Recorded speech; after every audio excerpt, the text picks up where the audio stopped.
Hello mga kasari-sari, maglalagay ako ng ilaw sa aking munting tindahan. Tara, samahan niyo ako. Since malapit na yung Christmas at para naman mapansin kong maliit yung tindahan, ay kailangan kong lagyan ng ilaw pampaganda. Pero hindi talaga pansinin itong tindahan ko kasi nga bukod sa maliit, nasa loob pa ng isang maliit na compound. Kaya ang mga may access lang na makabili sa akin kasi nandoon lang sa mismo mga kapitbahay ko. Kaya talagang binababaan ko lang yung presyo para sa akin kasi hindi. Kasi alam mo naman nowadays nasa sobrang mahal ng presyo. Mas pipiliin mo ba sa pinakamura, diba?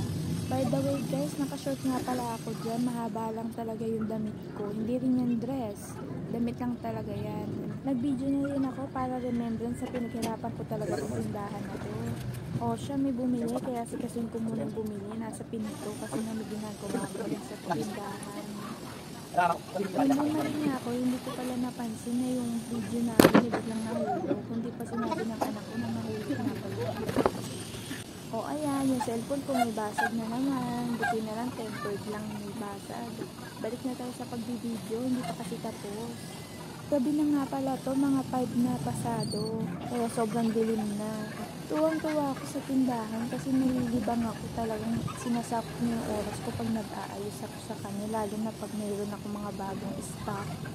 Kahit konti lang yung bumibili at kahit konti lang din yung tinutubo ko, ang mahalaga sa akin is yung napapasaya ko nito at nalilibang ako. Hindi naman ako nag-worry sa mga expiration kasi pwede naman namin makain yan.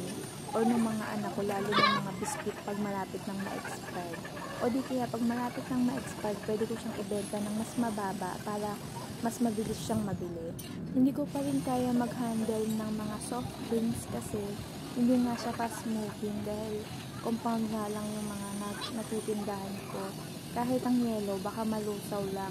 Since wala naman akong malaking ref, hindi ako nakagawa ng yellow. Ayan, natapos na. Sa wakas, salamat Lord. Gabing-gabi na, ang dilim na rin, kaya hindi ko na halos makita. Medyo masakit sa eyes, lalo na kung hindi nabubuksan yung ilaw sa taas.